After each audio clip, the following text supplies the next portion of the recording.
Right, so I like to say Barak Yahweh, Barak Shah, Barak Yahweh, Barak Shah, Bahashem, Rakah HaKadash. Double honors to the apostles and elders of GMS, and salutations to you brothers out there doing this work in truth and sincerity. Right, so is Israel done away with? So the quick answer to that is no. Israel is not done away with.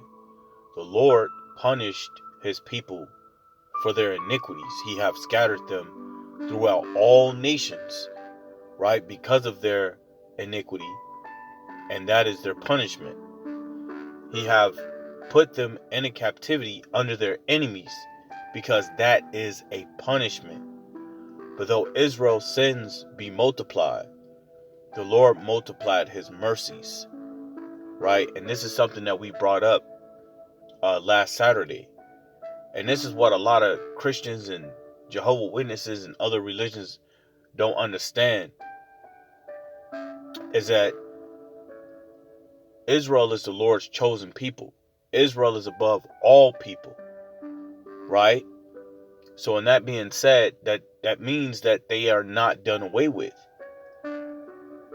When you have a child and you tell a child repeatedly not to play with the outlet, because you know that if they play with the outlet, it's a possibility that that child could become electrocuted and pass away.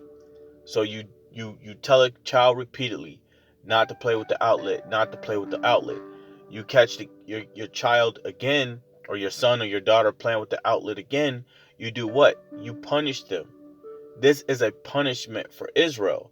Now, a lot of people say, oh, so the punishment requires that the Lord put you in captivity under your enemies, and all of the wickedness that your enemies doing, that was a punishment. That's a punishment, because the Lord told us what would happen if we disobeyed him. The Lord told us what would take place if we disobeyed him, right? So let's get the scriptures real quick. This is Romans 6:23. This is plain and to the point. Romans 6:23 says what? For the wages of sin is death. Sin is what? Well, let's get it. This is the book of 1 John. Let's see. Salakia. This is 1 John chapter 3 verse 4. Whosoever committeth sin, right, transgresses the law, for sin is the transgression of the law. So Israel was given that covenant. Israel was given the laws. So because of Israel's disobedience is the reason why Israel went into captivity under their enemies. It is a punishment that the Lord put down upon Israel. He said, look, this is an agreement between me and you. Keep my laws, keep my commandments, and you will prosper. You will be kings. Your sons shall be kings. You will rule. Nations shall fear you. Salakia. Nations shall fear you, and ye shall praise my name.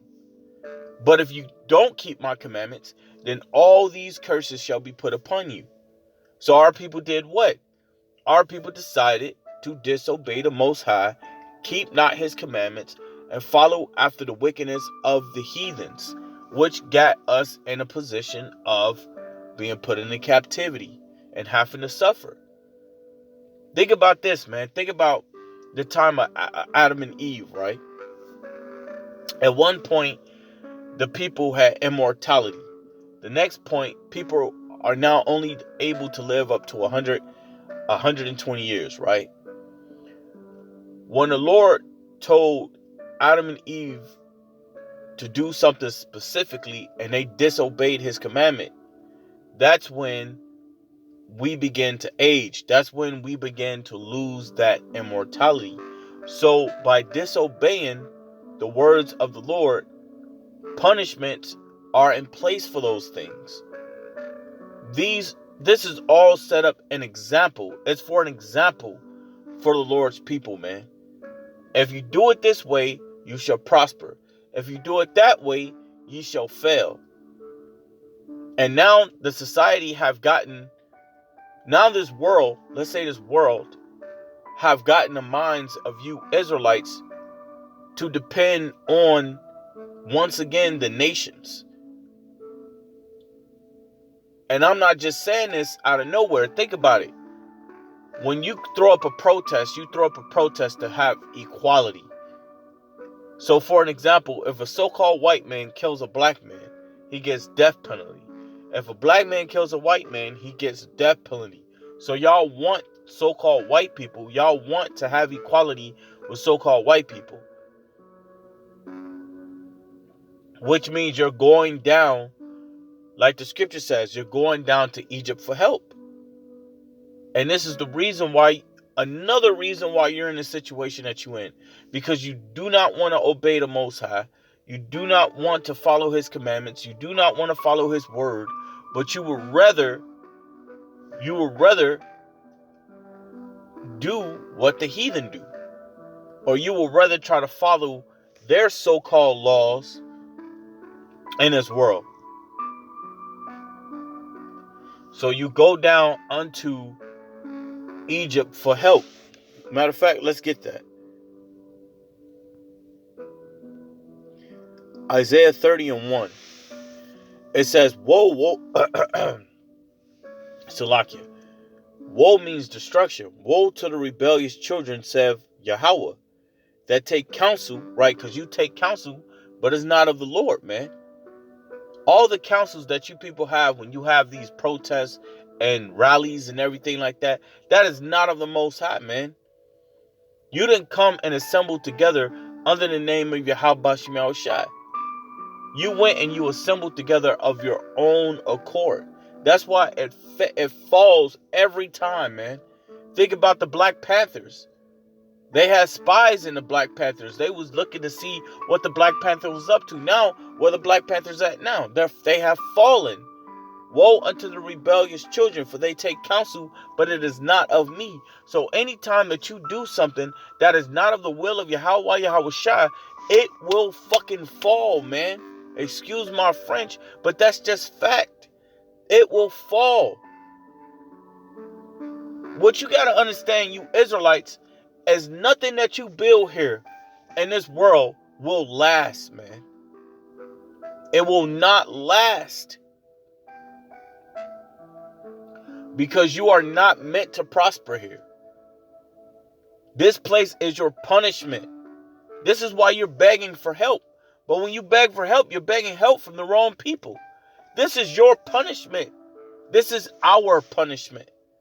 So to try to make it to where we can be comfortable and our punishment is madness. Is it comfortable if, I remember when I was a little kid, right? And I was living with some adopted parents. And they had a daughter. And the daughter would so happen to very much well dislike us. Dislike us, me and my brothers. And anytime the littlest thing she didn't like, if we did it, she punished us.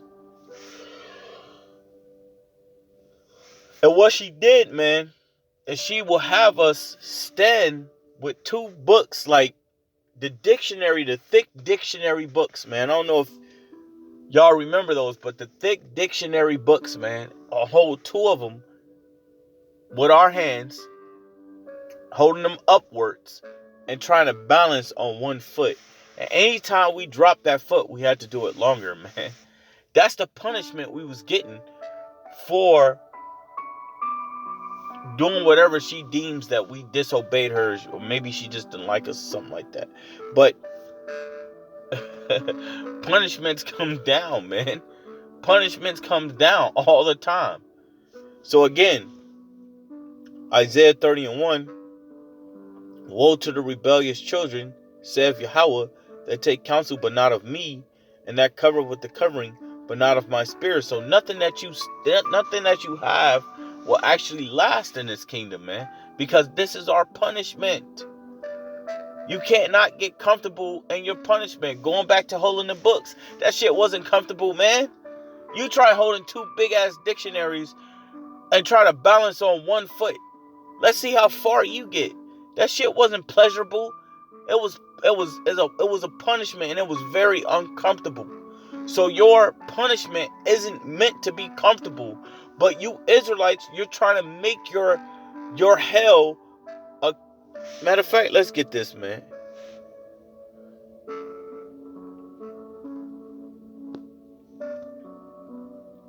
This is Micah 2:10.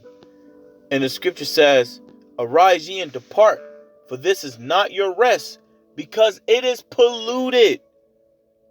This is not our rest. This kingdom right here, this is not us. Right? But I'm going to go ahead and end it from there and bring it back. I'm going to go ahead and say Barak the Yahweh, Barak the Yahweh Shah, Barak the Yahweh, Barak the Yahweh Shah, Bahashem Rakah HaKadosh, the abundance to the apostles and elders of GMS, and salutation to you brothers out there that's doing this work in truth and sincerity. I like to say Shalom.